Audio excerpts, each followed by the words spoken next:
In a luxurious villa in Colombia, an international crime lord was living a life of extreme luxury. The entire villa was under tight security with armed bodyguards stationed everywhere. He had a habit of swimming every morning. One day, while swimming in the pool, he noticed his expensive watch slipping off his wrist and sinking to the bottom. He dived down to retrieve it. Just as his hand was about to touch the watch, a black hand suddenly grabbed him and pulled him deeper underwater. He couldn't breathe.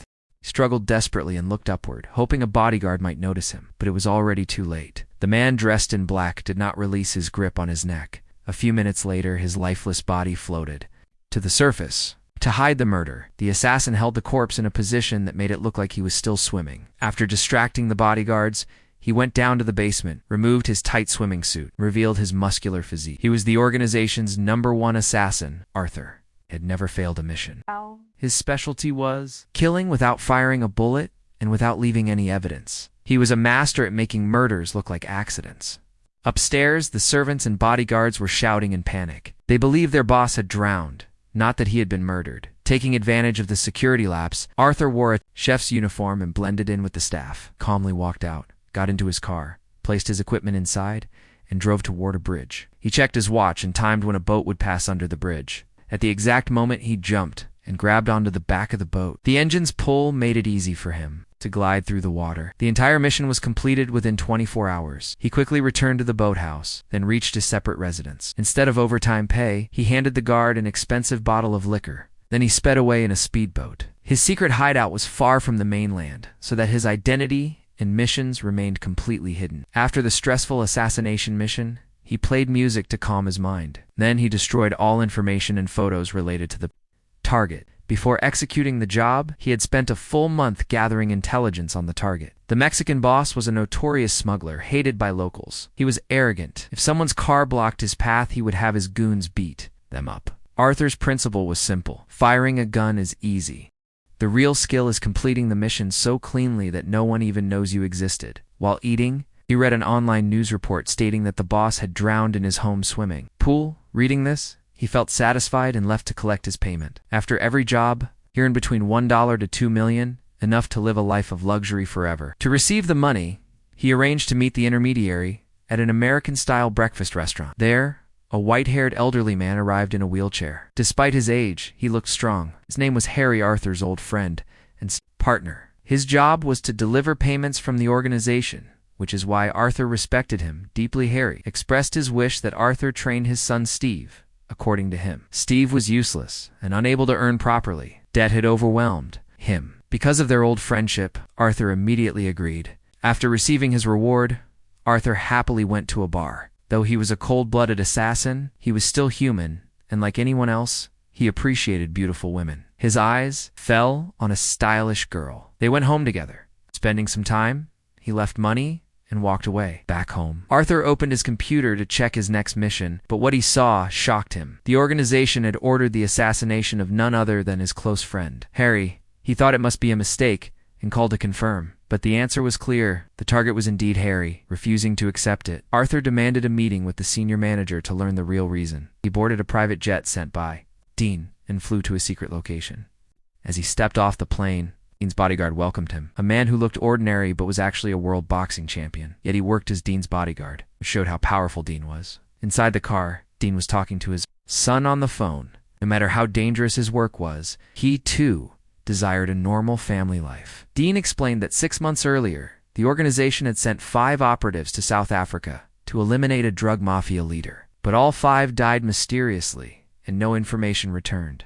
Only the senior director and Harry knew about that mission. During the investigation, it was discovered that nearly $20 million had entered Harry's bank account, highly suspicious. His financial condition didn't justify such money. He was even paying off his son's debts. So where did the money come from? Suspicion arose that Harry had betrayed the organization, leaked information to the enemy, and taken a share. The organization's rule was simple. It is better to kill the wrong man than to let the guilty one live. So Arthur was assigned to kill his own friend. Because of their close relationship, the job would be easy and leave no evidence. Arthur had only 48 hours. Otherwise, the organization would kill him too. He was shattered inside. He had to kill his best friend. Then, during the mission, Harry received a phone call from Arthur himself. Arthur warned him to leave the building immediately, because the organization considered him a traitor and someone was coming to kill him. Harry gathered essential items and took a gun for protection.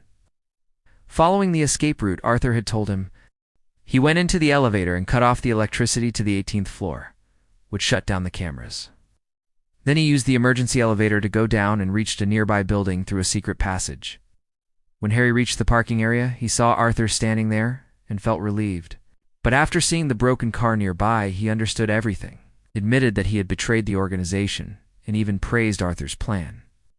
Nothing had been recorded on the cameras, and it would probably look like a murder during a robbery.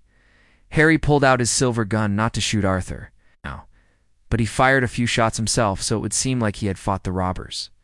Then he handed the gun to Arthur. Arthur took the gun and aimed straight at his friend's chest. In the profession of an assassin, there is no place for tears. He pulled the trigger. After the funeral, Arthur went to Harry's grave, where he met Steve. After his father's death, Steve had become quiet and more mature. Both sat in the car and went to Harry's old house. Steve said that maybe his father hated him, but Arthur told him that Harry loved him a lot and often talked about his childhood. Steve laughed bitterly and said, "If he loved me, why didn't he ever call me?" Inside the house, Arthur offered him financial help, but Steve refused.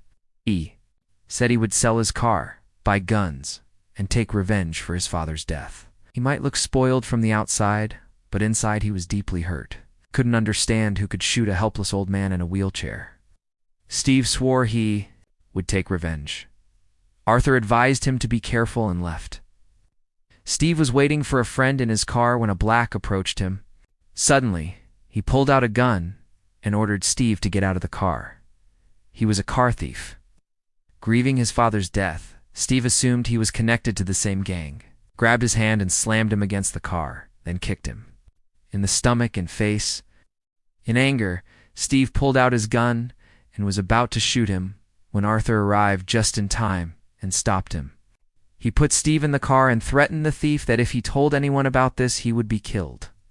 Steve, shaken, drove away. The next day, Steve came to meet Arthur. He wanted to become his apprentice and train as an assassin. Coincidentally, he met him on the road.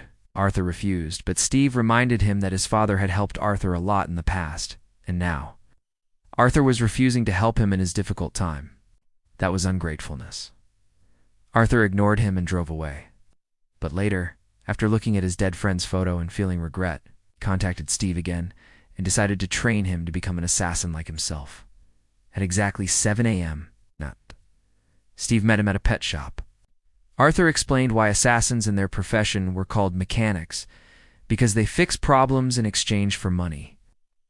Arthur told him he knew nothing.